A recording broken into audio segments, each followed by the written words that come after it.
Good morning to all our radio listeners and to our online streaming viewers. We celebrate today the Holy Mass for the Monday of the 31st week in Ordinary Time.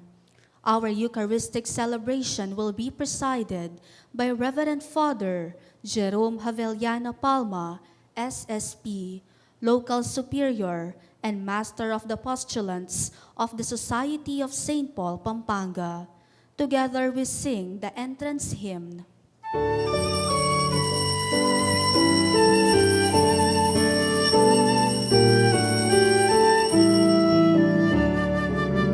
One and all and give thanks to our God whose compassion, love without bounds, gather us near, that we may celebrate the marvels our God has done. Sing of God's praise and play music, proclaim the deeds of the Lord. Rejoice, O hearts that seek our God, remember God's goodness forever. One and all and give thanks to our God whose compassion, love without bounds, gather us near, that we may celebrate the marvels our God has done. In the name of the Father, and of the Son, and of the Holy Spirit. Amen. The Lord be with you. And with your spirit, Brethren, let us acknowledge our sins and so prepare ourselves to celebrate the sacred mysteries.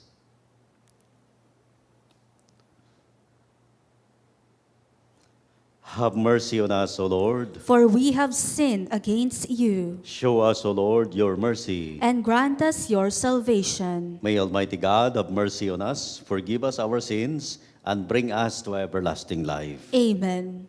Let us pray. Almighty and merciful God, by whose gift your Father offer you right and praiseworthy service, grant, we pray, that we may hasten without stumbling to receive the things you have promised. Through our Lord Jesus Christ, your Son, who lives and reigns with you in the unity of the Holy Spirit, God forever and ever. Amen. Let us listen to the word of the Lord.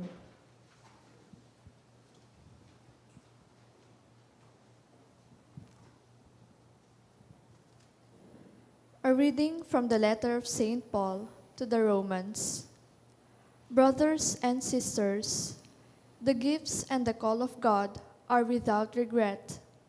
And just as you also, in times past, did not believe in God, but now you have obtained mercy because of their unbelief, so also have these now not believed for your mercy, so that they might obtain mercy also.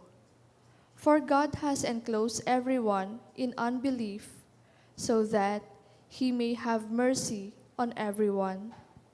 Oh, the depths of the richness of the wisdom and knowledge of God! How incomprehensible are his judgments, and how unsearchable are his ways. For who has known the mind of the Lord, or who has been his counselor, or who first gave to him, so that repayment would be owed? For from him, and through him, and in him are all things. To him is glory for all eternity. Amen. The word of the Lord. Thanks be to God. Lord, in your great love, answer me. Lord, in your great love, answer me. But I am afflicted and in pain.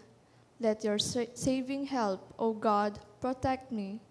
I will praise the name of God in song, and I will glorify him with thanksgiving. Lord, in your great love, answer me. See, you lowly ones, and be glad. You who seek God, may your hearts revive. For the Lord hears the poor, and his own who are in bonds he spurns not. Lord, in your great love, answer me.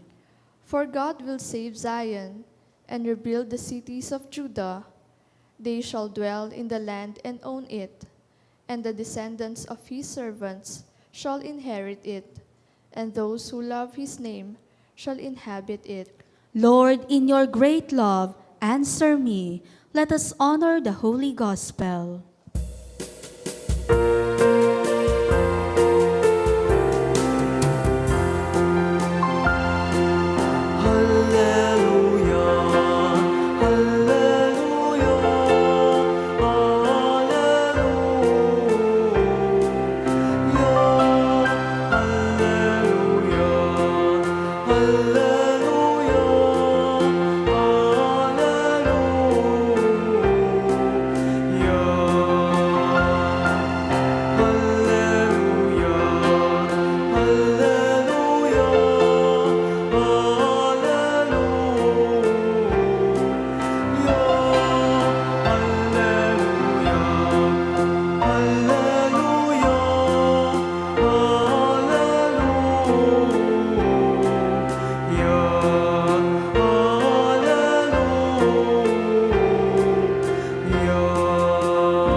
The Lord be with you. And with your spirit, A reading from the Holy Gospel according to Luke. glory to you, O Lord. On a Sabbath, Jesus went to dine at home at one of the leading Pharisees. He said to the host who invited him, "When you hold a lunch or a dinner, do not invite your friends or your brothers or sisters or your relatives or your wealthy neighbors, in case they may invite you back and have you repayment. Rather, when you hold a banquet, invite the poor, the crippled, the lame, the blind. Blessed indeed will you be because of their inability to repay you. For you will be repaid at the resurrection of the righteous."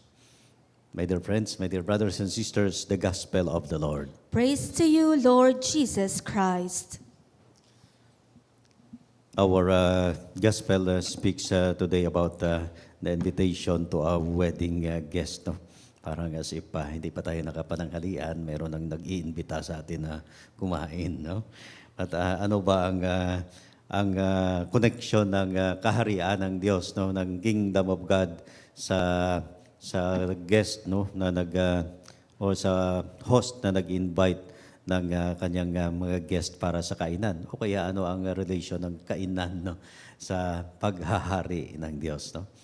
Jesus wants to make this illustration once again to demonstrate, no, the mercy of God, no, ang awa ng Diyos, no, ang kanyang dakilang awa para sa kanyang sangkatauhan, no, dahil siya ay nagpapakain, no, and ito ay nangahulugan para sa atin that even those persons, the people who are unimportant, no, in the kingdom of heaven, ay binibigyan pa rin ng awa ng Diyos upang sila ay mapabilang sa kapisanan ng Diyos, no? And for us, this is the good news, no? Perhaps our hands, no, are already crippled because of our sins, no? Ang ating katauhan, no, ay na-blemish, no? And with that we became marginalized, no? Or with the many infirmities, no, that have visited us, no, na dumarating sa ating buhay, no, we have been kaawa-awa, no, at nangangailangan ng awa ng Diyos sa buhay na ito, at humingi tayo ng awa sa Diyos na sana, no, patawarin ang ating mga kasalanan at mapabilang tayo sa kapisanan ng Diyos, no.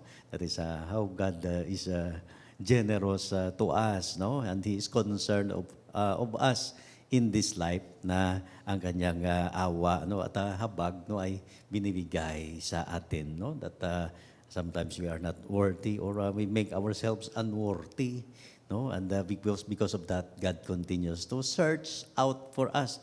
Sabi niya sa kanyang mga disipulo, no, hanapin ninyo no, ang mga tao na mga hindi karapat-dapat para dumalo sa kapistahan sa kaharian ng Diyos, no? So because of this, no, tayo ay inaanyayahan din na dumalo, no, sa dakilang dakilang kapistahan, no, the banquet of the Lord in heaven, by making ourselves, no, respond to the invitation of God in this life, no. And of course, when we recall that we are being invited to a wedding feast, no, we should not only come, but we should also make ourselves worthy of coming and to be recognized as a guest, no, na iayon din ang ating buhay sa kung ano ang hinihingi ng Diyos sa atin, no, to live a righteous life, a holy life, na because we have found Jesus Christ, no, and we have been invited, we responded to the invitation of the Lord in this life, no. So ang ating ebanghelyo siguro pangalawa is about hospitality, no? Being hospitable to others, hospitable in the sense na we are welcoming, no, others, no, in this life, no. May isang pastor na may kwento ng isang pare din na kasama. Sabi niya, may isang pastor na na-assign sa isang parish, pero ang kanyang parkingan, no, the parking lot that was reserved for him, yun din ang pinipili ng mga tao na parkingan every Sunday, no. So nung una naglagay siya ng sign that this parking lot is reserved. But naunahan pa rin siya ng mga tao. And secondly, sabi niya, gawin ko na medyo urgent ang message. Sabi niya, this lot is reserved for your pastor, no? Pero ganun pa rin ang nangyari, naunahan pa rin siya. So sabi niya, I will make it very urgent. And sabi niya, thou shall not park here, no, because it is reserved to your pastor. But sa kabila ng ganyan, no, hindi pa rin natinag yung mga tao at naunahan pa rin siya. So gumawa na siya, nagpag-isip na siya ng paraan pagkatapos niyan at naglagay ng message daw, no. Sabi niya, the one who parks here will preach the Sunday sermon in the morning, no. So pagkatapos niyan, wala nang nag-park, hindi na siya inagawan dahil ang mga tao ay ayaw nila na mag-sermon sa kaniyang misa, no. Ang pag-sermon, ano bang connection nito sa ating pinag-usapan? When you are the host, no, you have to preach, you have to talk, no, and you have to welcome others with your speech, no. And with this, no, in our gospel for today, Jesus wants us to be welcoming, no, to be hospitable to others, no. Ano bang ibig sabihin nito para sa ating buhay? Siyempre, ang opposite ng hospitable or hospitality is being hostile, no? Parang pareho lang ang root word, no? But when you are hostile, you are angry, you are filled with aggression, you have an aggressive behavior with other people, no? Because it comes from anger and yung being sorry for not controlling the situation or other people. Kaya minsan we are being hostile, we want to guard the action of other people because we don't want to come out with a situation kung minsan na hindi natin makontrol ang ibang mga tao, no. So sometimes we are hostile to other people. Hindi tayo nagiging welcoming sa ibang mga tao because siguro of their kasalanan o kaya yung mga kanilang unworthiness, and because of that we make an extra step, no, to intimidate other people o kaya ipagpamamalita sa ibang mga tao, sa ating mga kasamahan ang kanilang hindi magaganda na mga gawain, no. So we are filled with aggression and we are hostile to other people. It's opposite naman dito sa ating ebanghelyo that Jesus wants us to be hospitable, that is to welcome others, even those who are sinners, even those who are unworthy, even though those who are nakita natin siguro na mas makasalanan pa sa atin o patuloy pa rin gumagawa ng kasalanan. Because in so doing, no, when we welcome them or we are patient with them, we actually are covering, no, a great multitude of sins, no. Parang nasa stop siguro ang occasion of sins o kaya ang pagsasagawa ng kasalanan ng ating kapwa-tao, because we know there is love involved, no? Na marunong tayong mangunawa, marunong tayong magbigay ng ating patience at hindi tayo nagiging aggressive, no, sa mga kasalanan na ginawa ng ibang mga kapatid natin, no, sa buhay na ito, no? And in so doing, we are actually covering a multitude of sin, no? Why is so? No? Because we are patient to them at hindi natin sila inaakusahan in public o kaya hindi natin pinagchichismis, no, ang kanilang hindi maganda na ginawa o kaya kanilang kasalanan, which in turn makes us compassionate with other people, no? Ang compassion na magagawa natin, no, ang pag-uunawa, ang share pa rin, no, ng love sa ibang mga tao sa kabila ng kanilang ginagawa. Hindi naman yan nangangahulugan that we tolerate them, no? That hindi lang, siyempre alam mo na kung minsan na nakagawa ng hindi mabuti, no, ng masama ang iyong kapwa-tao, kung dinagdagan mo pa ng skandal, no, mas lalo siyang hindi makapag-repent sa kanyang buhay. So dalawang bagay yan na para sa atin to cover the multitude of sin. We are actually understanding, we are patient, and we are silently waiting for them to repent from their sins, no? And in so doing, no, we are the compassion of God to other people, no? And it can be true in our own life, no? That sometimes, no, instead of being aggressive o kaya yung ipag-chismis mo ang iyong kapwa-tao, why not show to them, no, the love and compassion na sana sa ginagawa mo na ito ay makapag-repent siya, makapagbago sa ng kanyang buhay at maayos ang kanyang relationship sa Diyos at sa kapwa-tao once again, no? It is what Jesus or what God is doing with us, no? Na tayo lahat ay nagkakasala, tayo lahat ay nagkaroon ng transgression sa Diyos. We are still invited, no? We are still invited guests in the banquet of the Lord. That repentance is our option, no? That understanding and patience, no, is also our option because we are invited by God at binibigyan tayo ng honor sa banquet, sa table ng Diyos. So that is why magkaroon tayo ng self-reflection sa ating buhay na pala, no, kailangan nating sumunod sa Diyos, follow or respond to His invitation. And of course, may gagawin din tayo na nararapat sa ating buhay to make ourselves worthy of God's invitation in this life.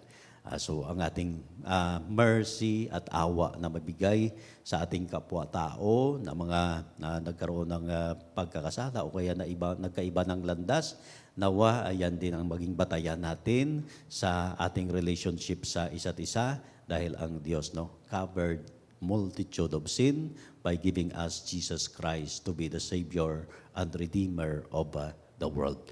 So that we will continue to make ourselves, no, available for the kingdom of God and be compassionate to other people, especially our brothers and sisters and those who are near to us. May the good Lord continue to bless us. Intercession. My dear brothers and sisters, the hospitality which Christ offers to us in every Eucharist is to mark the life of His disciples as well. So we show a special care for the poor and needy of our time. Let our prayer be, Lord, hear us. Lord, hear us. May the urgent need for humanitarian aid in the Holy Land and Ukraine and other places of war be supported by governments, religious organizations, the community, and individuals as a sign of genuine hospitality. Let us pray to the Lord. Lord, hear us. May there be in our parish a genuine spirit of hospitality in which we warmly welcome new parishioners and visitors. Let us pray to the Lord. Lord, hear us. May all who work within the hospitality industry carry out their responsibilities with cheerfulness. Let us pray to the Lord. Lord, hear us. May parents who worry about the fate of their family members really believe St. Paul's conviction: God never takes back his gifts or revokes his choice. Let us pray to the Lord. Lord, hear us. May this International Day for preventing the exploitation of the environment in war and armed conflict awaken the consciences all involved in the Holy Land and Ukraine wars. Let us pray to the Lord. Lord, hear us. May the Lord accept our thanksgiving and our personal intentions, the intentions of all our radio listeners and online streaming viewers, the intentions being sent in the different programs of our radio, the special intentions of the radio station of our Archdiocese, and that all the faithful departed, especially from our parish, community, and families, may enter the heavenly Jerusalem. Let us pray to the Lord. Lord, hear us. Gracious God, in you is to be found a true and lasting peace. We place all of our hope in you through Christ our Lord. Amen. Together we sing the hymn for the preparation of the gifts.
Pray now, my dear brothers and sisters, that we and our sacrifice may be acceptable to God, the Almighty Father. May the Lord accept the sacrifice at your hands for the praise and glory of his name, for our good and the good of all his holy church. May these sacrificial offerings, O Lord, become for you a pure oblation, and for us a holy outpouring of your mercy, through Christ our Lord. Amen. The Lord be with you. And with your spirit, Lift up your hearts. we lift them up to the Lord. Let us give thanks to the Lord our God. It is right and just. It is truly right and just, our duty and our salvation, always and everywhere to give you thanks, Lord, Holy Father, Almighty and eternal God. For in goodness you created man, and when he was justly condemned, in mercy you redeemed him through Christ our Lord. And so with angels and archangels, with thrones and dominions, and with all the hosts and powers of heaven, we sing the hymn of your glory, as without end we acclaim.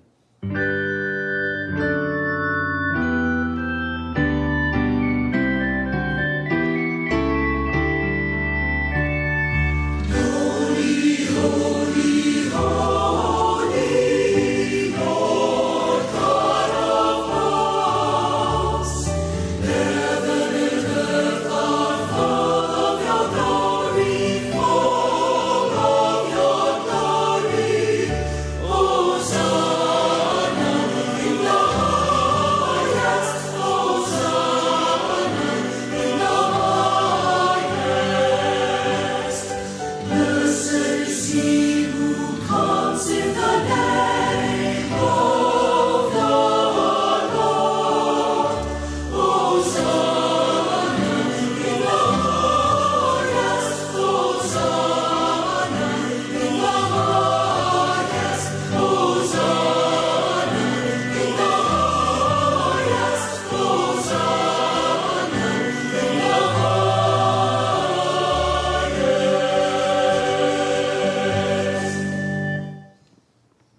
You are indeed holy, O Lord, the fount of all holiness. Make holy, therefore, these gifts, we pray, by sending down your Spirit upon them like the dewfall, so that they may become for us the body and blood of our Lord Jesus Christ.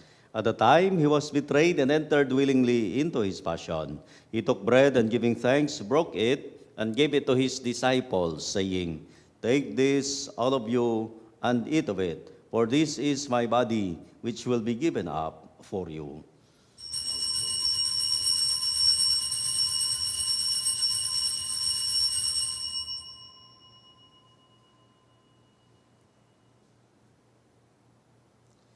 In a similar way, when supper was ended, he took the chalice, and once more giving thanks, he gave it to his disciples, saying, Take this, all of you, and drink from it, for this is the chalice of my blood, the blood of the new and eternal covenant, which will be poured out for you and for many, for the forgiveness of sins. Do this in memory of me.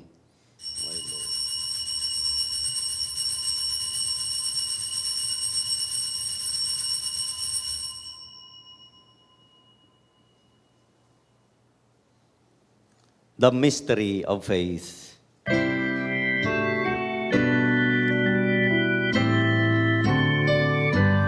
When we eat this bread and drink this cup, we proclaim your death, O Lord, until you come again, until you come again. We proclaim your death, O Lord.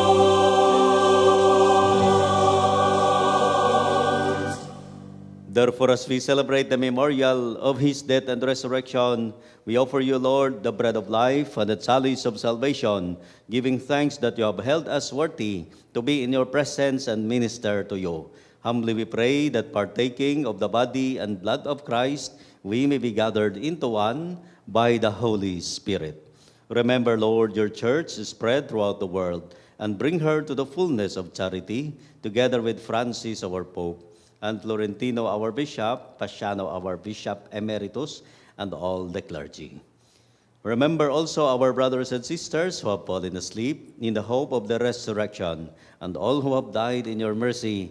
Welcome them into the light of your face. Have mercy on us all, we pray, that with the Blessed Virgin Mary, Mother of God, with blessed Joseph, her spouse, with the blessed apostles and all the saints, Saint Ferdinand, Saint Gabriel, the Archangel, who have pleased you throughout the ages, we may merit to be co-heirs to eternal life, and may praise and glorify you through your Son, our Lord Jesus Christ. Through him, and with him, and in him, O God, Almighty Father, in the unity of the Holy Spirit, all glory and honor is yours forever and ever. Amen. At the Savior's command and formed by divine teaching, we dare to say,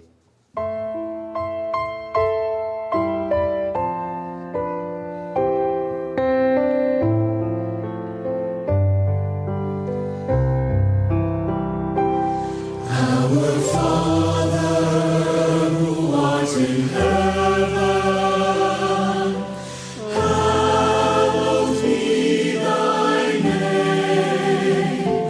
Thy kingdom come, thy will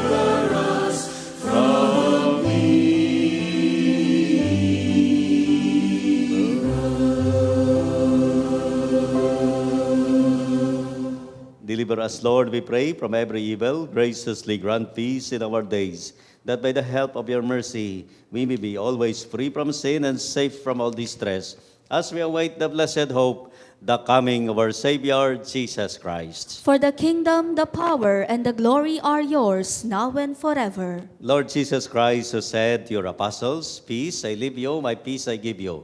Look not on our sins, but on the faith of your church, and graciously grant her peace and unity in accordance with your will, who live and reign forever and ever. Amen. The peace of the Lord be with you always. And with your spirit. Let us offer each other the sign of peace. Peace be with you all.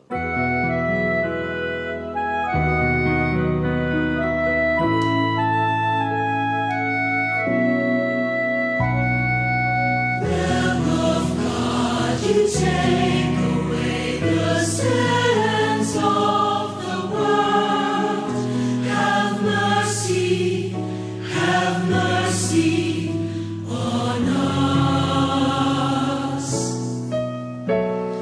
Lamb of God, you take away the sins of the world. Have mercy on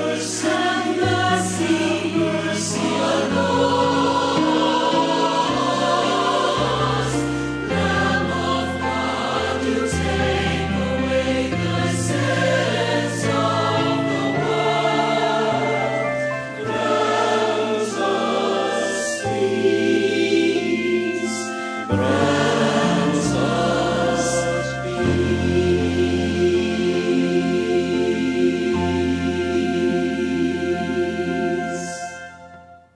My dear brothers and sisters, behold Jesus, the Lamb of God, who takes away the sins of the world. Blessed are those who are called to the banquet of the Lamb. Lord, I am not worthy that you should enter under my roof, but only say the word, and my soul shall be healed.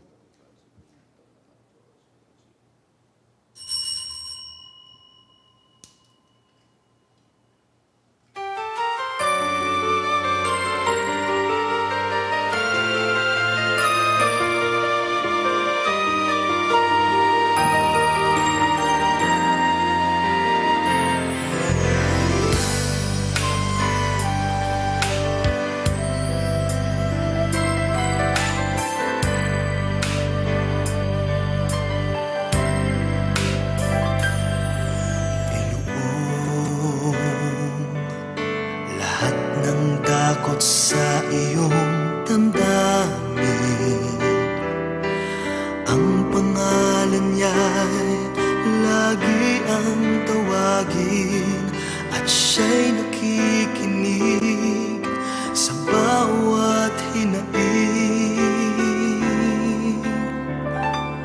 Magmasid at mamulat sa kanyang kapangyarihan. Nabatid mo ba na siya'y naglalaan, patuloy na naghahatid ng tunay na kalayaan? Manalig ka, tuyuin ang luha sa mga mata. Hindi siya panaginip, hindi siya isang pangarap, siya'y buhay. Manalig ka.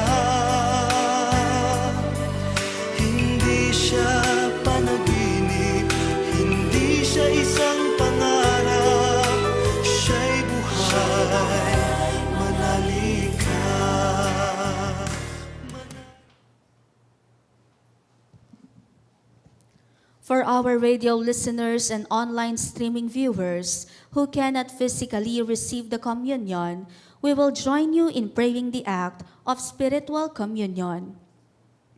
My Jesus, I believe that you are present in the most holy sacrament. I love you above all things, and I desire to receive you into my soul. Since I cannot at this moment receive you sacramentally, come at least spiritually into my heart. I embrace you as if you were already there and unite myself wholly to you. Never permit me to be separated from you. Amen. Together let us pray the prayer for peace. God of mercy and compassion, of grace and reconciliation, pour your power upon all your children in the Middle East, Jews, Muslims, and Christians, Palestinians, and Israelites. Let hatred be turned into love, fear to trust, despair to hope, oppression to freedom, occupation to liberation, that violent encounters may be replaced by loving embraces, and peace and justice could be experienced by all. God of all creation, bring justice and peace to our world. Teach us to be peacemakers. Guide us in our pursuit of justice and the common good. Inspire us to welcome all, forgive all, and love all. Direct us as we walk in the shadow of Jesus, the way, the truth, and the life.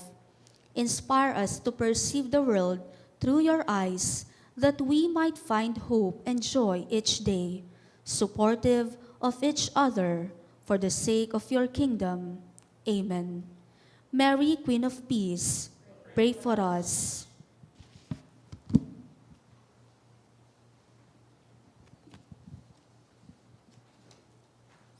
Let us pray.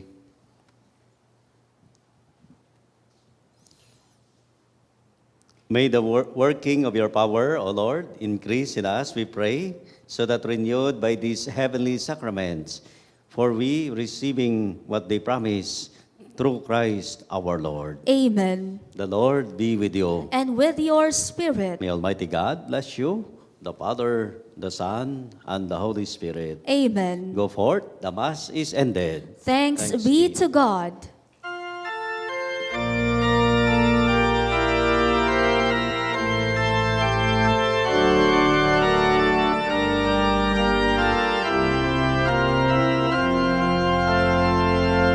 Bahapurena, indunaning pakalulupa, Bahapurena, biyayu mo panaligan di Bahapurena, ikang ngausan mi, iking bepalakwana anak ng Eva, pangisnawan mi, naralungan mi, mga tatangis kening karenaning luwag. Namunawari, o ke kaming patulunan, balikdan mo kami, matang mapamakalulu, Bahapurena, kanatan mo kami, otang matina keking sepunaning